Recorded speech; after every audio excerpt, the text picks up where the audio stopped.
I remember a few years ago, I was flying out of a large Midwestern city in the middle of some really bad storms. Planes were still taking off, but passengers were feeling really uneasy. I have to tell you, I wasn't feeling it either. And fear started to hit me. And then I saw the pilot of our plane come to our gate with his roller bag. He was this old man. His face was wrinkled, a lot of gold bars on his coat sleeve, and his bags were beaten up and falling apart with stickers all over them. That was our pilot. Did that help the situation and my fear? You bet it did. What did beat up bags, old gray hair, and a wrinkly face represent? Experience. I knew he had been in this situation before and up in the air a lot. And I did not want to see some wide-eyed young man who was excited about his first flight as he pulled his new bags to the gate. I wanted the old pilot captaining my plane. His experience started to quell my fear. Think about it. What would you think if the pilot got on the loudspeaker and said, "This is your pilot, and I'm so excited today because this is my first flight. I've never been up in the air before, but I got a lot of A's on my flight school tests." I'd be looking for the exit door. What happens in flight school is that you just can't be book smart. You need to be have something called flight hours. You have to be in the air, not just studying for tests on the ground.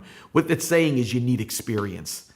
There was another pilot, Pilate, in the Bible that knew some stuff. He got book stuff, but didn't have the experience of flight hours. Welcome to the 260 journey. We've come to John 18 and to the bogus trial of Jesus. He is standing before Pilate, and Pilate asks Jesus a question, and Jesus' response is epic. Listen to the question and the response. This is John 18, 33 and 34.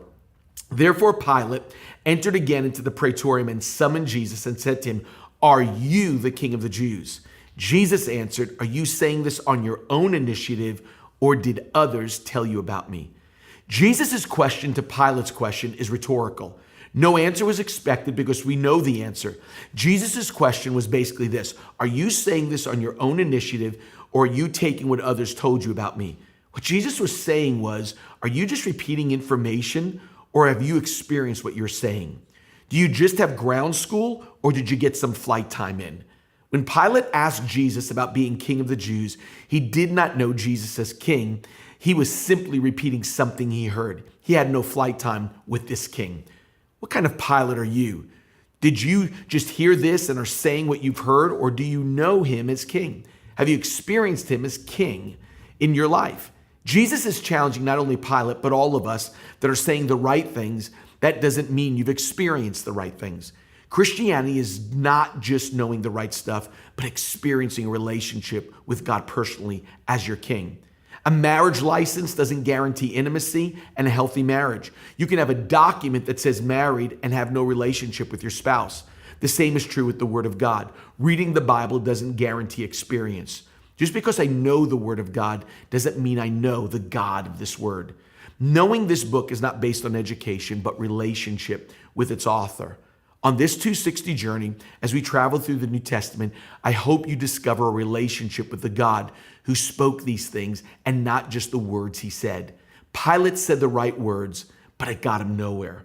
So as you go on the 260 journey, may you go further than the Pilate of John 18 and become like the pilot that flew my plane at gate 34A.